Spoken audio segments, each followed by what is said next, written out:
In lieu of a recap show, since I hate to say it, guys, but basically nothing happened on Tuesday night. I wish something did, but nothing happened on Tuesday night. Today, we're doing a top 10 most added show. I haven't done one of these in a while. It's a pretty heavy Wednesday card, so it's a good time to check in because not all of the names are streamer names. Welcome to the show. I'm Dan Besbris. This is Old Man Squad Fantasy Basketball, and these are the top 10 most added players across Yahoo basketball leagues today. Miles McBride is number 1. Kessler Edwards is number 2. Brice Sensabaugh is number 3. AJ Lawson is number 4. Mouhamed Gueye is number 5. Al Horford is number 6. Spencer Dinwiddie is number 7. Deni Avdija is number 8. Quentin Grimes is number 9. And Donovan Clingan is number 10.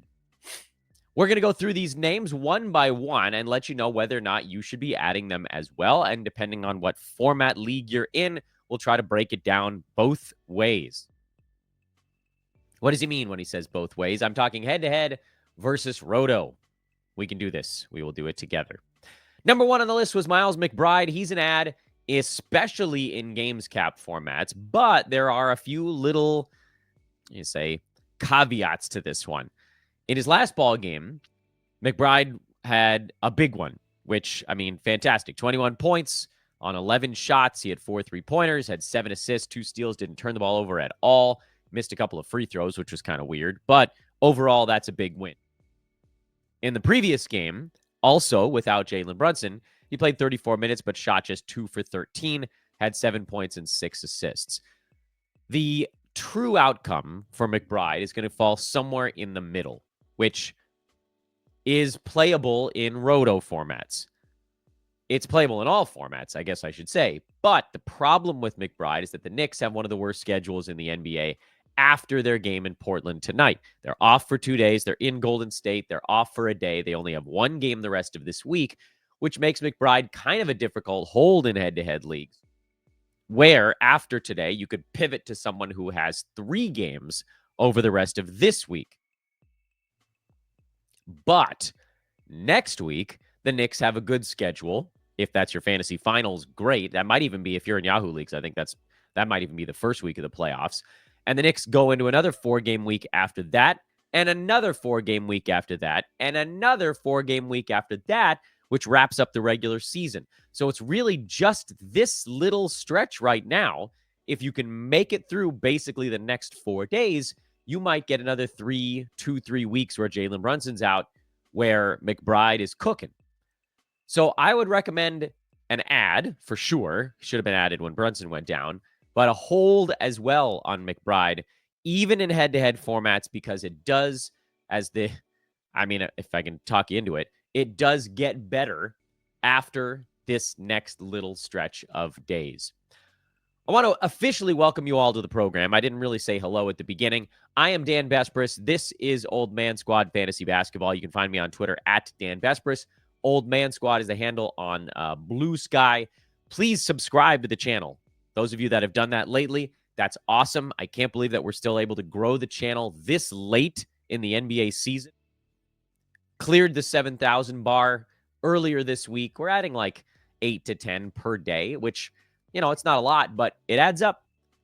You sort of roll up the snowball over the course of the last month of the NBA season. So let's keep doing that. Hit that like button. Comments are open. And Bet Online is the world's most trusted betting platform and your number one source for betting on all of March Madness. Whether you're a seasoned fan or a first-time bettor, Bet Online is your ultimate game day companion. Who do you think is going to take home a win? Forget a win. They got a cover. My California Golden Bears have played 6 overtimes in their last 2 ball games, and I think they play again this afternoon against Stanford in the ACC tournament. I don't know enough about college basketball to bet on this stuff, but someone does, and maybe that someone is you. So, with the largest selection of odds on everything from college basketball to a $200,000 bracket contest, BetOnline continues to be your number one sports betting source. From every Cinderella story to every hat trick, BetOnline has you covered with odds, stats, and more on every game, every play, and every win.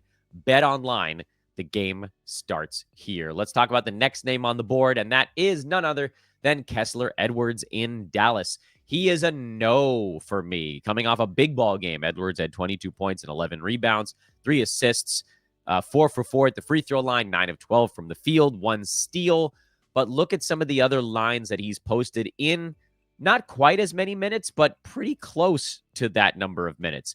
The 11 rebounds was far and away ahead of anything he'd done lately. He had 3 boards in 31 minutes in his previous ball game. He had 6 rebounds over about 60 minutes in his previous 2 ball games. He had 2 blocks over those 3 games. Okay, that's something, but not a whole lot. He didn't score all that much over those games. And on top of everything else, PJ Washington is expected to make his return for Dallas today. I don't know if that pushes Kessler Edwards out of the starting 5. Probably does, but it's not entirely certain. They might move other bodies around, and Edwards is one of the only bigger dudes they have left right now. But I'm not willing to take a shot on him when the Mavericks' schedule is not all that impressive.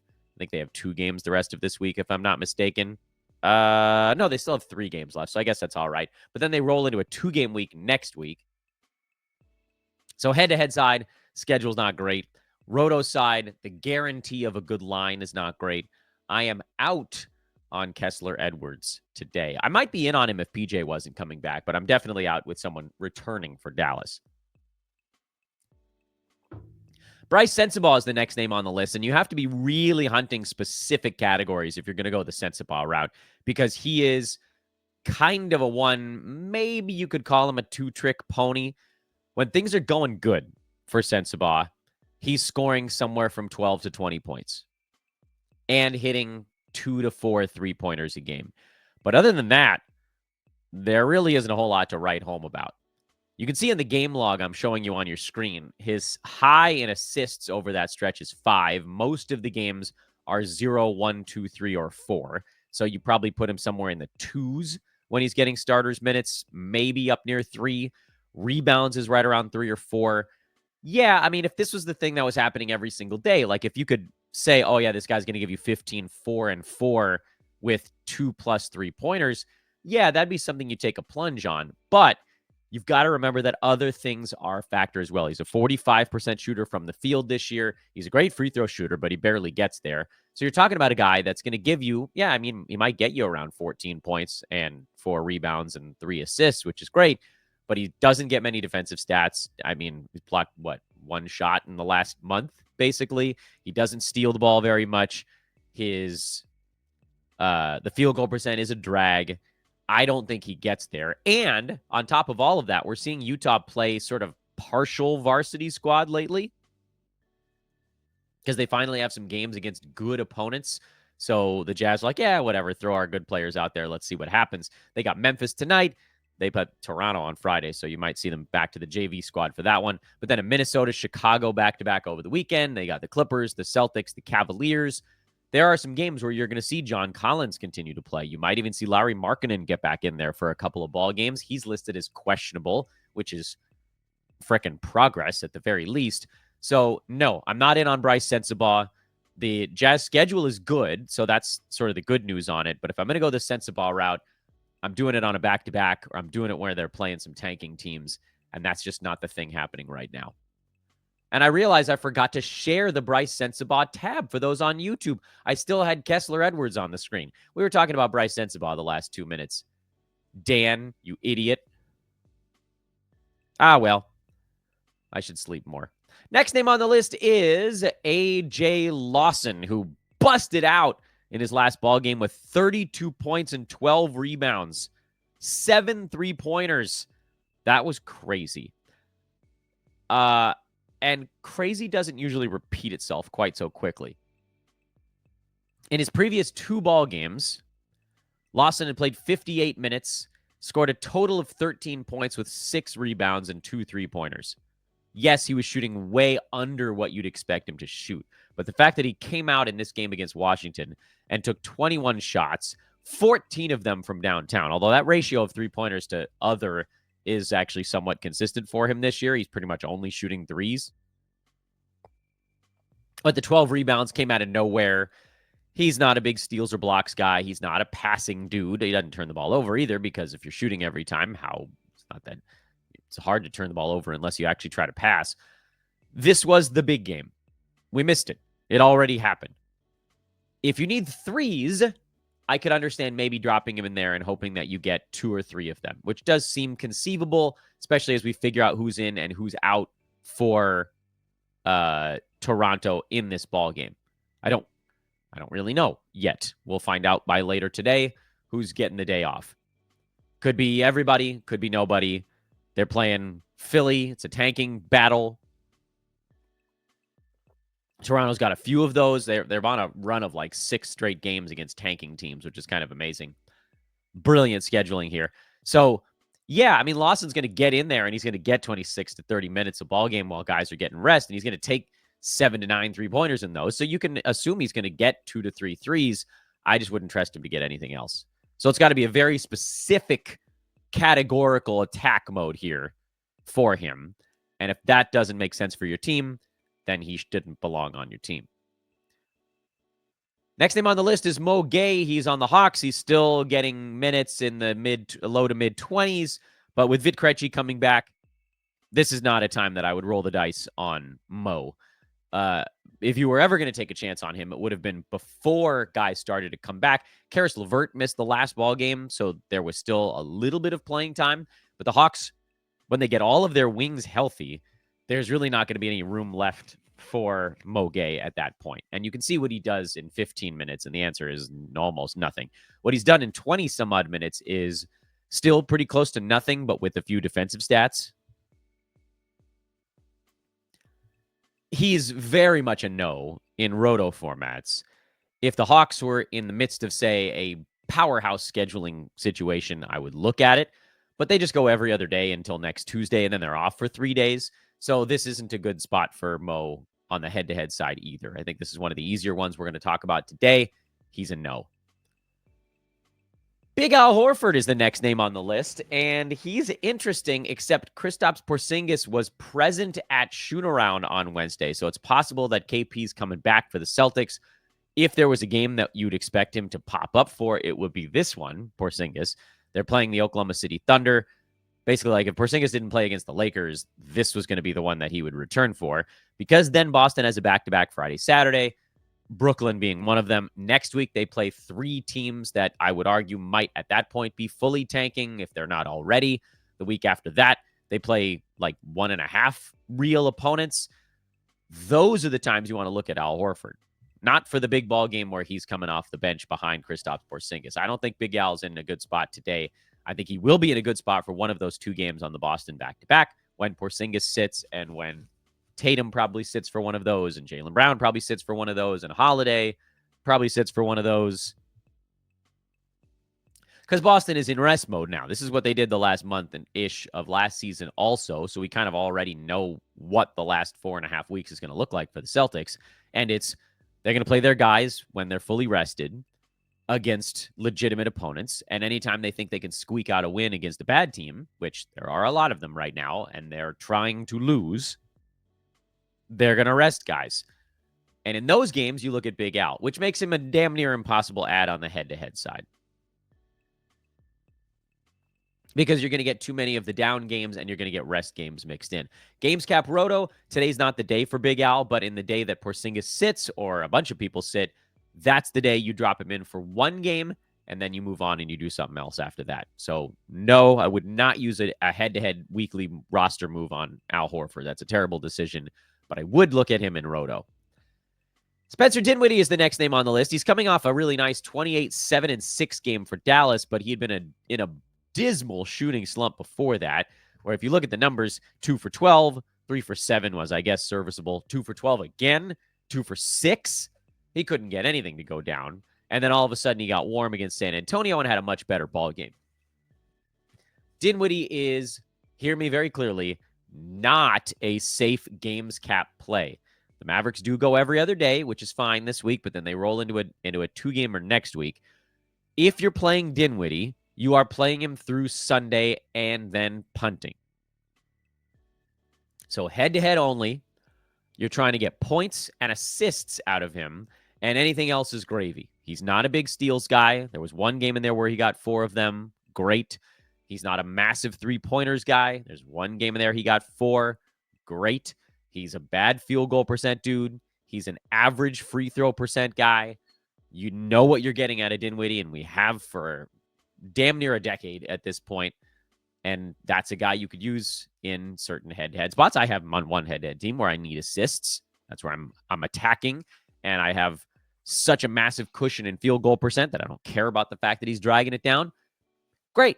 That's a spot where he fits. But I have many other leagues where I want nothing to do with him because you know what he provides and you know what he's bad at. Deni Avdija is the next name on the list. He's an interesting one because Jeremy Grant is back out again. And, I mean, it's really like clockwork with Avdija. Grant goes down, Deni goes huge. 34 points, 16 rebounds, 6 assists. Well, of course, it makes it quite simple. If Jeremy Grant is out, Avdija is a play in every format. If Jeremy Grant ever bothers to show back up again, Avdija becomes more of a top-tier head-to-head stream or punt guy. The only problematic part for Avdija right now, as I pause and remind you all, mid-show, what's he going to do? To subscribe to Old Man Squad Fantasy Basketball. Please make sure to do it. Don't forget to do it. And find me over on Twitter at Dan Vespris. Do it. Hit the like button. Leave a comment. Rate and review if you're listening on iTunes or Spotify. The problem for Avdija is not that his opportunity isn't there, because it's very there. It's that after today, Portland is off for 3 days.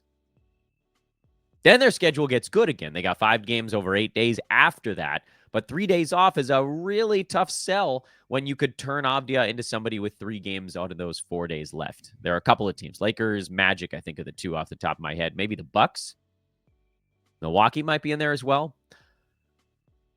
That one, to me, comes down to whether or not your league is over at the end of this week. If this is your fantasy semis, which it is for, I think, most teams, you try to hold Avdija through the 3 days off.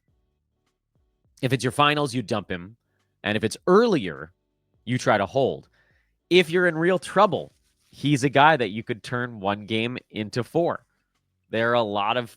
there's a couple teams that have 1 game over those last. New York is one of the other ones, where if you're in a tight battle and you can squeeze 2 extra games out of 1 roster move, you kind of have no choice but to do it. I know you're looking around like, man, isn't there somebody worse on my team I could drop? But you can't expect Avdija to give you 35 and 15 every ball game.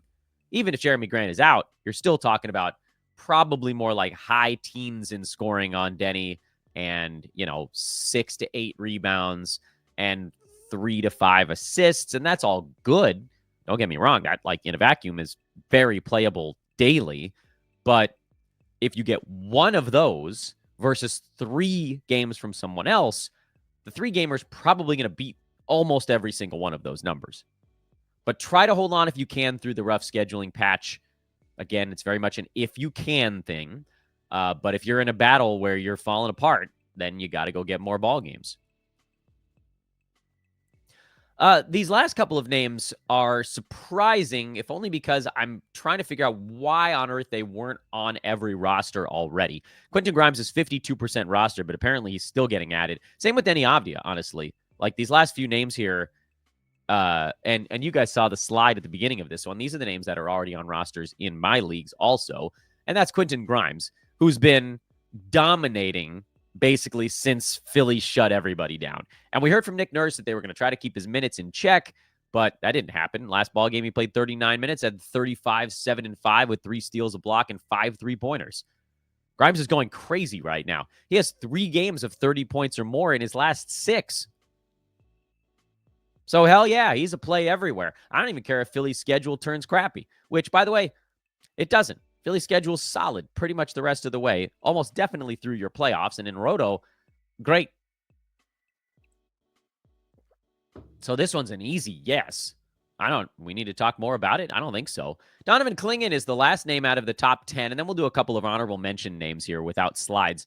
Clingan is coming off his best game in a while. Actually hit a 3-pointer, heaven forbid. 15, 9, and 6 with 4 blocks, no turnovers, 6 out of 9 shooting.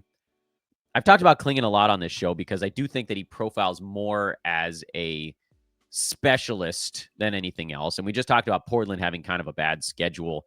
So again, like if you need a bunch of games out of a guy, Clingan would be a potential drop candidate, and we'll see how today goes. If he's starting to get on a run, then you find other ways to hang on.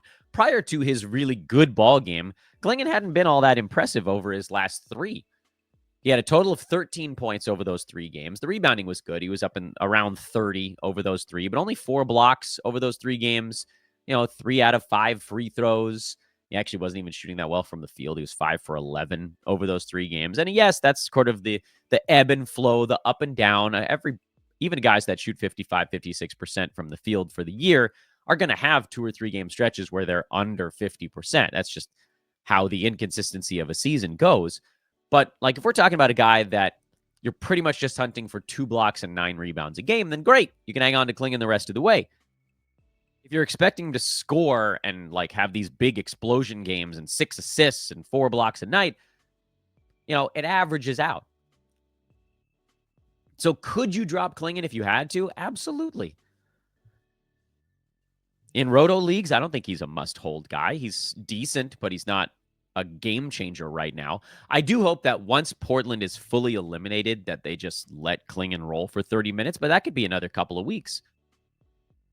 Because the Mavs are bad, the Suns are bad, and so no one's getting eliminated in the West from that last play-in spot, and Portland's going to keep fighting for it. Lord knows they've got a little bit of an outside shot, although some of some of the other teams we've talked about, they have a rough scheduling patch coming up.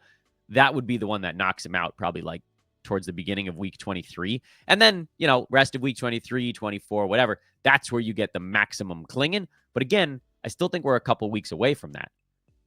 So yes, if you need the stuff he's good at, obviously you hold. If you're hoping that he's just going to be a game breaker type of fantasy play, I don't think that's happening for another couple of weeks. So definitely play him today. Roto, you play him today if you need, specialist appeal. Head-to-head, you play him today if he's already on your team. There's no harm in playing a guy that's already rostered. But I'm definitely not going out and picking him up today when he's got 3 games off or 3 days off after tonight. And in Roto, I'm not racing out to pick him up right now either, with not only the 3 games off actually kind of factor in things, because you got to make sure make sure in Roto you hit your games cap limit at the end of the year. There's just other guys right now that are doing the same stuff as him and doing it as good or better. So I'm on the fence with Clingan.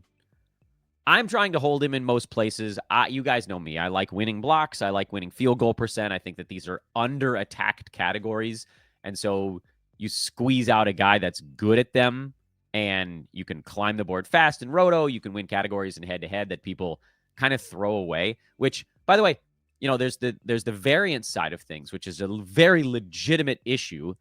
But if you build yourself enough of a cushion, then it kind of goes away. Like, there's a league I'm in where, and I know you guys don't like hearing about, quote unquote, the league I'm in, but I think it's relevant to this discussion. And it's the one that I had up on the screen when I was showing the slide of who's getting added and dropped. I have Donovan Clingan, Walker Kessler, Jarrett Allen, and Jalen Duren all on the same team. All 4 of those guys.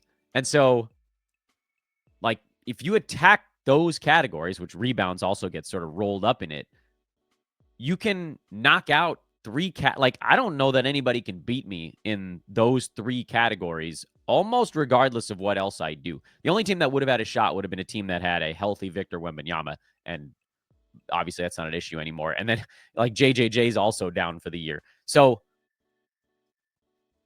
I mean, I'm going to go out there and I'm going to stream and I'm going to collect a couple of boards and blocks from other big men over the course of the week. But like, there are ways to sort of eliminate the variance, and it's to lean into it with a harder punt this time of year. So anyway, that's why Donovan Clingan makes sense on that team, because he's just solidifying a thing that I'm locking in for a playoff run. But if you're not, or whatever, that's where a player like this becomes more of a specialist. And it's why ranks this time of year are largely meaningless in head-to-head. I still think they mean something in Roto, because in Roto, you're always trying to figure out, does the good outweigh the bad? Am I doing more damage to my team in one category than I'm doing good in another? Because you can't afford to fall back in one thing. In head-to-head, you can afford to fall back in 4 categories right now and just ignore them. That doesn't mean that you're permanently punting those 4 categories, but in any given playoff week, you only need to win 5. And so right now, I am happily playing guys who over the last 2 weeks are ranked like number 200. I don't care because they do the stuff I need. I'm happily streaming Yves Missy in a league. He's ranked outside the top 200 over the last 2 weeks. But guess what? He's getting 6.5 rebounds, shooting 61% on actually kind of okay volume over that stretch, getting 1.4 defensive stats, and terrible at the free throw line, which I don't care about. Don't care. I'm happily streaming Dennis Schroeder in a league, despite the fact that he's number 160 over the last 2 weeks, because I need his 5 assists over that stretch and his 1 steal a game. That's it. I did 2 categories out of these guys. And you can do the same. Donovan Clingan is the guy we started talking about with this particular discussion. He's averaging 8.5 rebounds, 1.6 blocks over the last 2 weeks, and 2.5 assists, by the way, which is useful in this league where I'm trying to win both rebounds and assists. That's been extremely useful for my fantasy team. It's so weird. I know it makes no sense that you should be happily streaming guys ranked near 175, but in head-to-head, you only need 5 categories, and the guys you're playing don't even need to be good in all 5 of those. Give me 3 of them. Donovan Clingan is good in 3 of the 5 categories I'm trying to win. I would argue 3.5, because 2.5 assists out of a traditional big man is not bad. He's terrible at free throws, doesn't shoot the 3 ball, doesn't score at all. Turnovers is sort of, I don't really care, but like, he's terrible at 3 categories, and I don't care. He could be the worst in the league at them.